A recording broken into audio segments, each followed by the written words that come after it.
molting of animals, molting of crabs. So I happened to look at one of the videos that was shown some time back about how a crab was molting and it was coming out of its shell. It is basically to get rid of the barnacles or any other type of parasitical elements which get stuck to its shell.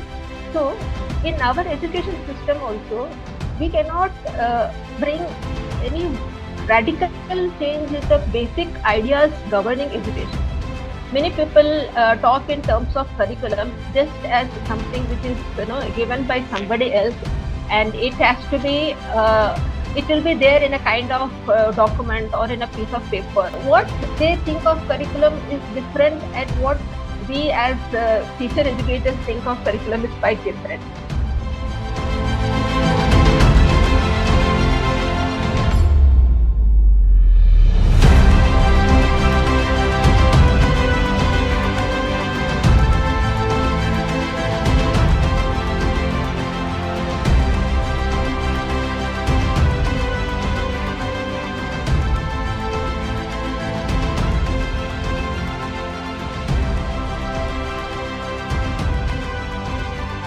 Good evening, everybody. My name is Valli Pillai. I am from Navrachana University, and I am associated with teacher education and school education. Basically, I am in the training of B.Ed teachers. Right. So this curriculum word is a thing that is very often heard in our vocabulary in our college, because each and every course is related to curriculum, right? Now, as Sir was telling about the molting of animals, molting of crabs. So I happened to look at one of the videos that was shown some time back about how a crab was molting and it was coming out of its shell. So it is quite a painful process, and it takes almost an hour to come out of the casing of its earlier, what you can say, exoskeleton, and it is a painful process. But they also, scientists also give a reason why they molt actually. It is basically to get rid of the barnacles or any other type of parasitical elements which get stuck to its shells. The crab or the crustacean wants to get rid of it. So that is why it molts and comes and takes a new shape of a new crab, right? So in our education system also, we cannot bring any radical change in the basic ideas governing education. But what we can do is we can get rid of some of the unwanted elements which have come and stuck in the education system.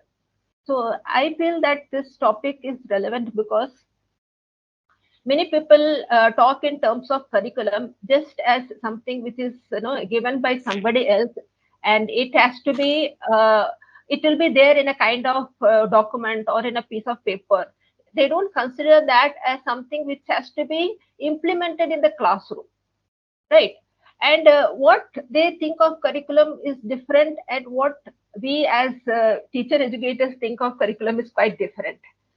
uh, Curriculum as such, if you look at it, it consists of a number of courses or a number of subjects integrated towards or integrated together in order to achieve certain uh, objectives.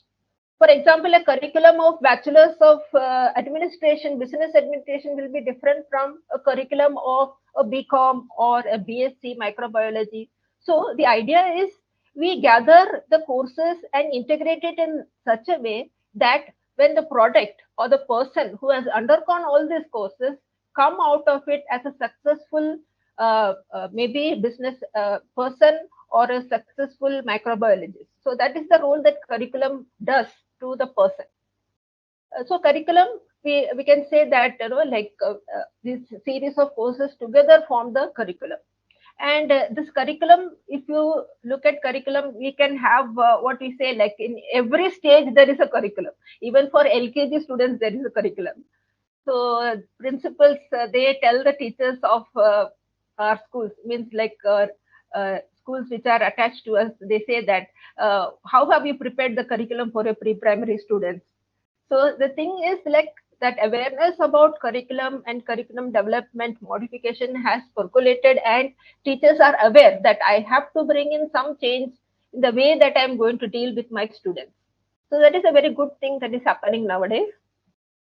Secondly, we also have to be aware that curriculum is something that is actually dovetailed into each other. For example, one end of one level is the beginning of the other level. My first standard gets over, so I go to the second. My second standard gets over, so I go to third. So seriously, if you look at it, they are all dovetailed. So either you go forward or backward, you have to look whether they are all fitting into each other properly. Only when they are fitting into each other properly, it will happen that when they reach the final stage of their schooling, or when they are about to enter into a college or university, they have gathered, or they have what you can say, developed the competency that is expected of the student who has gone through this 10 or 12 years of schooling.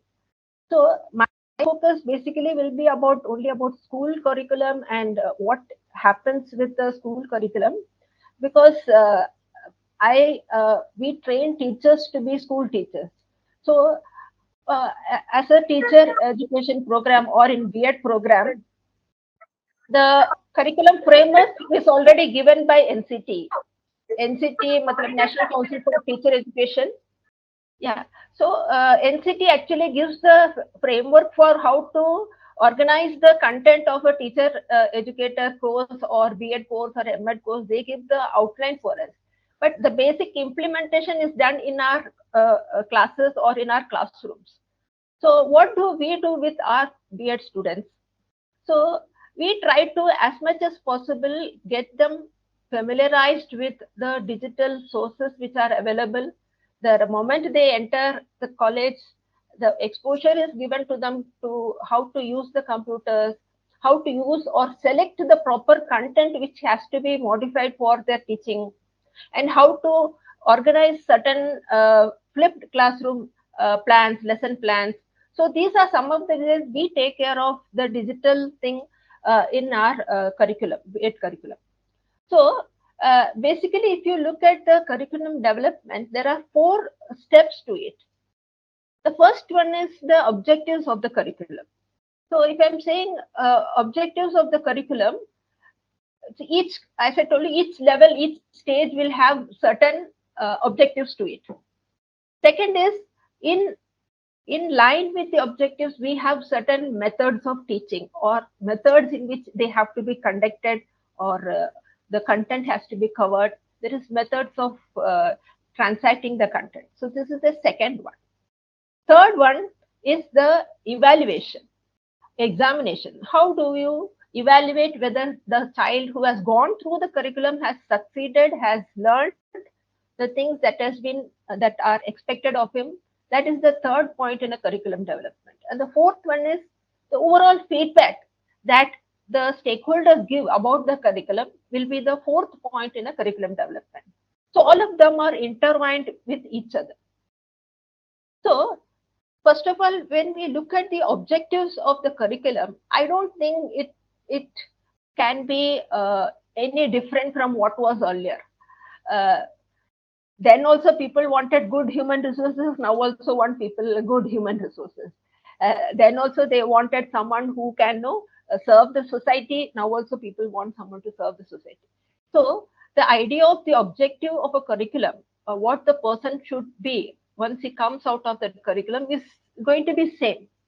So next one, the methods of teaching. Only here we find that there are a lot of changes which are occurring in the transaction of content. The content as such hasn't changed much, what I can say. Like if I talk in terms of science, maths, or social science, the content hasn't changed that much. What we are trying to do is how to bring that content into the class in a more systematic manner and in a more realistic manner in which the student can understand it better.